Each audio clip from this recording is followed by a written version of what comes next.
The truck that we're looking at on tape here is a 1964 E40 Studebaker that I acquired about 5 years ago. It was owned previously by a dear friend of mine named Mr. Asa Hall from Litchfield, Connecticut, who was an avid Studebaker collector. The gentleman had 29 Studebaker vehicles. I was fortunate enough to get to buy this one vehicle from his wife, and it is a very unique truck.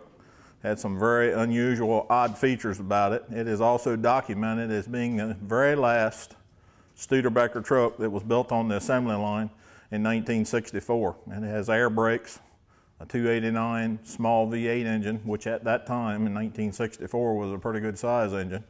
It is obviously a gas burner.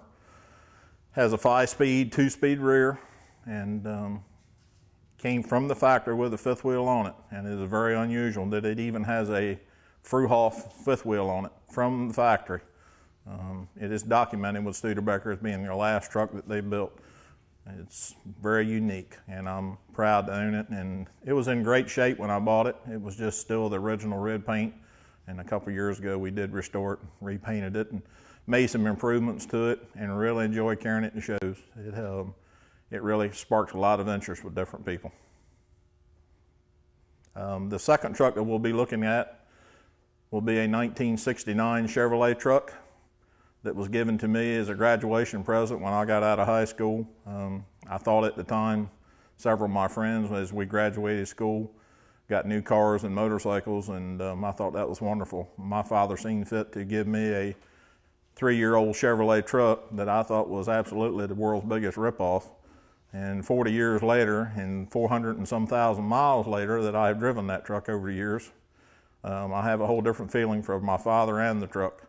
So this was near and dear to my heart. The truck has been affectionately called Old Folks for about the last 25 years. And as I get older, I'm getting ready to start being called that by some of my family and relatives and friends. Both of us are working classics. This truck has a 427 big block motor in it, which was very popular in the 70s, and 5-speed, 2-speed rear, and has been very good, and is still used on the farm now from time to time, hauling small grain, and carry it to shows all over the country. And she's rather unique. You don't see too many Chevrolet gas burner single axles.